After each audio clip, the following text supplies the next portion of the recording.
ఐబొమ్మ రవికి సంపూర్ణమైన మద్దతు ఇస్తున్నా నేను, సంపూర్ణమైన మద్దతు. ఎందుకంటే పుణ్యానికి సినిమాలు చూపెట్టిండా, నేను సినిమాలు చూడాను కానీ పుణ్యానికి సినిమాలు చూపెట్టిండు.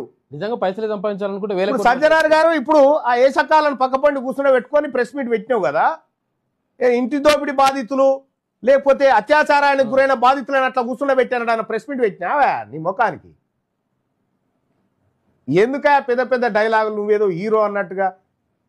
ఆ హీరోలకు నువ్వు హీరో, ఈ దోపిడి ముఠాకు నువ్వు హీరోవి.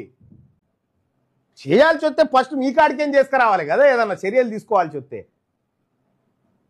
చెంచల్ కూడా జైల్లో ఐబొమ్మ రవిని పెట్టిరు. ఎన్ని రోజులు పెడతారా? మీరు చేసింది సంసారి పనా? మీరు చేసింది ఎన్ని చేయలే సజ్జనార్ గారు? నా దగ్గర ఎన్ని ఎరికేనా? నువ్వు పైసలు తీసుకొని కబ్జాలు ఇప్పించిన ఎన్నున్నాయో నా తాన లెక్కలేని ఉన్నాయి. ఆర్టీసీలో వాటర్ బాటిల్ వాళ్ళ బొమ్మకి ఇచ్చింది ఒక్కదందా నా నీది. ఇక ఎందుకు చెప్తావు ఇవన్నీ? మా సొంటోళ్ళ నోరు బయట పెట్టుకుంటావు.